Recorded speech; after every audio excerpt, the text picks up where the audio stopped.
कि हम पत्थर पर लिखी इबादत है, शीशे से कब तक हमको तोड़ोगे, मिटने वाले हम नाम नहीं, तुम बिहार को कब तक रोकोगे। ये कहते हुए गर्व होता है कि मेरी कॉन्स्टिट्यूएंसी को इस कार्यकाल में लगभग 40,000 नए घरों की स्वीकृति मिली है और ये देन हमारी इस एनडीए सरकार की। एक महिला राष्ट्रपति के ऊपर इस तरीके का कमेंट पास करना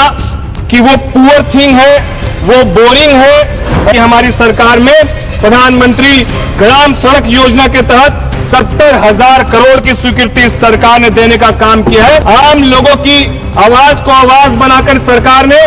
12 लाख तक की इनकम वाले लोगों को टैक्स फ्री करने का काम किया है। हमारी सरकार काम करने का काम करती है और करके दिखाने का काम की है।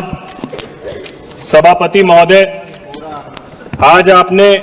मुझे महामहिम राष्ट्रपति जी के अभिभाषण के धन्यवाद प्रस्ताव पर चर्चा पर बोलने का अवसर दिया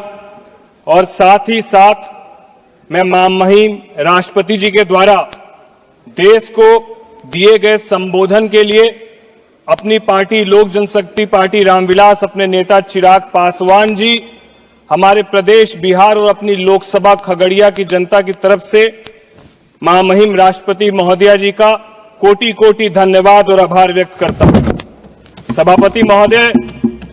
राष्ट्रपति का अभिभाषण एक संवैधानिक दायित्व है और इस दायित्व की जिम्मेदारी की ताकत उन्हें बाबा साहब भीमराव अंबेडकर जी का संविधान देता है। जिस तरीके से महामहिम राष्ट्रपति महोदया को प्रत्येक वर्ष सरकारें क्या काम कर रही है इसको देश के समक्ष रखना होता है और जिस खूबसूरती से महामहिम राष्ट्रपति जी ने सभी वर्गों को ध्यान में रखते हुए पूरे देश के हर वर्ग, हर लोगों को ध्यान में रखते हुए 140 करोड़ लोगों को ध्यान में रखते हुए, चाहे वो किसानों की बात हो, चाहे वो युवाओं की बात हो, चाहे वो महिलाओं की बात हो, चाहे वो दलित वंचितों की बात हो, चाहे बुजुर्गों की बात हो, सभी को ध्यान में रखते हुए उन्होंने इस पूरे अपने संबोधन में रखा था।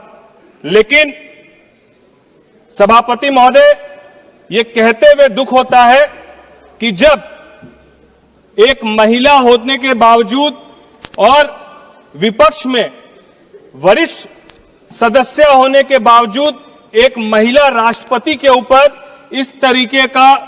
कमेंट पास करना कि वो पुअर थिंग है, वो बोरिंग है, और आज जिस तरीके से इस सदन में लीडर ऑफ अपोजिशन ने भी इस बात को कहा कि राष्ट्रपति का अभिभाषण जो है वो प्रत्येक साल एक जैसा ही होता है। मैं आपके माध्यम से लीडर ऑफ अपोजिशन को यह बताना चाहता हूं कि राष्ट्रपति का अभिभाषण, योजनाएं प्रत्येक वर्ष कमोबेश वही होती है, अंतर केवल आंकड़ों में होता है। तो आंकड़ों पर ध्यान दिया जाए, ना कि योजनाओं के नाम पर ध्यान देने की जरूरत है। मैं साथ ही साथ आपके माध्यम से जो विपक्ष बार बार कहता है कि सरकार सबके साथ सबके विकास की बात करती है, तो कहां ऐसा काम कर रही है, तो मैं आपके माध्यम से विपक्ष के उन सभी साथियों को हर एक उस मुद्दे पर ध्यान केंद्रित करवाना चाहता हूं कि किस तरीके से यह सरकार सभी को साथ लेकर चल रही है। जिस तरीके से 5,36,000 करोड़ प्रधानमंत्री आवास योजना के तहत सरकार नए आवासों को बनाने में खर्च कर रही है और आने वाले इस कार्यकाल में लगभग 3 करोड़ नए आवास ये सरकार बनाने का काम करेगी। सभापति महोदय, मेरे खगड़िया लोकसभा में भी हम लोगों ने देखा है चुनाव के वक्त सैकड़ों घरों को जलते हुए जो कच्चे मकान थे। हम लोग को भी इस बात की ललक थी कि सरकार की इस योजना का लाभ ज्यादा से ज्यादा मेरी कॉन्स्टिट्यूएंसी को मिले और ये कहते हुए गर्व होता है कि मेरी कॉन्स्टिट्यूएंसी को इस कार्यकाल में लगभग 40,000 नए घरों की स्वीकृति मिली है और ये देन हमारी इस एनडीए सरकार की। लोग कहते हैं कि सरकार कैसे ध्यान रख रही है, तो मैं बताना चाहता हूं कि आयुष्मान कार्ड योजना के तहत लगभग 55 करोड़ लोगों को इसका आज लाभ मिल रहा है। जब पहले किसी गरीब परिवार के घर में कोई गंभीर बीमारी होती थी तो उसके घर के जेवर गिरवी दिखाते थे, उसका घर गिरवी रखाता था और बड़े बड़े लोग उन्हें बड़े ब्याज दर्ज पर पैसा देते थे उनका शोषण करते थे। आज ये प्रधानमंत्री जी की सोच है कि आयुष्मान कार्ड योजना के तहत उन 55 करोड़ लोगों को आयुष्मान योजना के तहत सुगम, सुलभ और निःशुल्क इलाज मिल पा रहा है। कैसे हमारी सरकार युवाओं के लिए काम कर रही है, तो आपके माध्यम से सभापति महोदय, विपक्ष के साथियों को बताना चाहता हूं कि 1 करोड़ युवाओं को एमएनसीज, मल्टीनेशनल कंपनीज में इंटर्नशिप के लिए सरकार पूरी तरीके से प्लान की है और आने वाले समय में सरकार उन सबको 1 करोड़ नौजवान युवा साथियों को इंटर्नशिप कराने का काम करेगी। और साथ ही साथ अमेरिका के प्रेसिडेंट जॉन कैनेडी जी ने कहा था, American road are not good because America is rich, but America is rich because American roads are good. ये इसीलिए मैं आपको कह रहा हूं कि इसी विचारधारा के साथ हमारी सरकार भी काम कर रही है। यदि हम लोग आर्थिक रूप से मजबूत होना चाहते हैं, यदि हम लोग संपन्न अपने प्रदेश को, अपने जिले को देखना चाहते हैं, तो रोड कनेक्टिविटी बहुत जरूरी है। और ये कहते हुए गर्व होता है कि हमारी सरकार में प्रधानमंत्री ग्राम सड़क योजना के तहत 70,000 करोड़ की स्वीकृति सरकार ने देने का काम किया है, जो राष्ट्रपति महामहिम ने भी अपने संबोधन में कहा है। जहां एक तरफ सड़क मार्ग से एक प्रदेश से दूसरे प्रदेश को जोड़ने का काम कर रही है, वहीं रेल मार्ग से भी 71 बड़े अमृत भारत योजना, अमृत भारत और वंदे भारत ट्रेन हमारी सरकार के माध्यम से लोगों को जोड़ने का काम कर रही है। किस तरीके से किसानों की बात विपक्ष करता है, हमारी सरकार ने ही किसानों को 3 लाख क्रेडिट कार्ड और उसको अब बढ़ाकर 5 लाख तक के क्रेडिट कार्ड लोन की स्कीम को लागू करने का काम किया। जो विपक्ष दलितों की बात करता है और बार बार इस बात को कहता है ये दलित विरोधी सरकार है, इसी सरकार ने एससी एसटी महिलाओं को विदाउट एनी कोलैटरल 5 लाख रुपए तक का लोन देने की स्वीकृति हमारी ही सरकार ने देने का काम किया है। आम लोगों की आवाज को आवाज बनाकर सरकार ने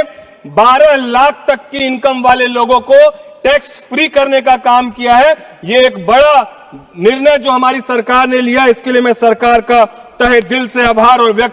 धन्यवाद व्यक्त करना चाहता हूं। भारत अभियान के तहत 12 करोड़ शौचालय इसी सरकार ने बनाने का काम किया। जिस तरीके से उज्ज्वला योजना के तहत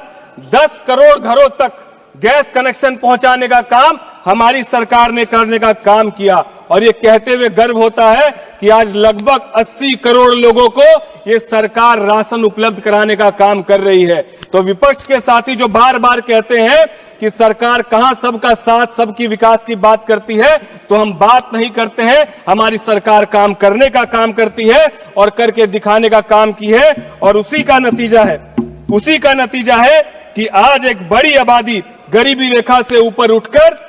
आज ये सरकार पर अपना विश्वास दिखा रही है। और हमारी सरकार रिफॉर्म, परफॉर्म और ट्रांसफॉर्म की विचारधारा के साथ निरंतर काम करने का काम कर रही है। मैं साथ ही साथ सभापति महोदय आपके माध्यम से कहना चाहता हूं, मैं बिहार से आता हूं और पिछले 2 बजट से जब बिहार के ऊपर बजट पर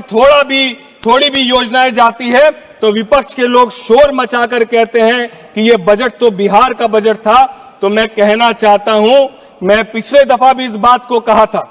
कि बिहार के प्रति अपना रुख आप सकारात्मक रखिए, क्योंकि ऐसा शायद ही कोई प्रदेश होगा और शायद ही ऐसे कोई बड़े कारखाने होंगे जहां पर उस कारखाने को चलाने में मूलभूत योगदान यदि किसी का है तो आप जाकर देखेंगे तो कोई ना कोई बिहारी आपको मिलेगा। इसीलिए बिहार के प्रति आप अपनी सकारात्मक रुख को रखिए। दिल्ली के भी अपने आप को ईमानदार कहने वाले नेता अभी कुछ दिन पहले ही बिहारियों के ऊपर अपमानजनक शब्दों का उन्होंने इस्तेमाल किया था। तो हम लोग बस यही कहना चाहते हैं कि ये बदलता हुआ बिहार है और जिस तरीके से केंद्र सरकार, राज्य सरकार, एनडीए की सरकार ने जिस तरीके से बिहार को लगातार सहयोग देने का काम किया है, हम लोग एक तरफ जहां कोटि कोटि उनका धन्यवाद देते हैं, वहीं दूसरी तरफ ये विश्वास दिलाते हैं कि ये बदलता हुआ बिहार आने वाले वक्त में खुद से रोजगार भी सृजन करेगा, उद्योगीकरण भी सृजन करेगा और जिस तरीके से आर्थिक रूप से धीरे धीरे अपने आप को मजबूत करके बिहार और बिहार की अस्मिता को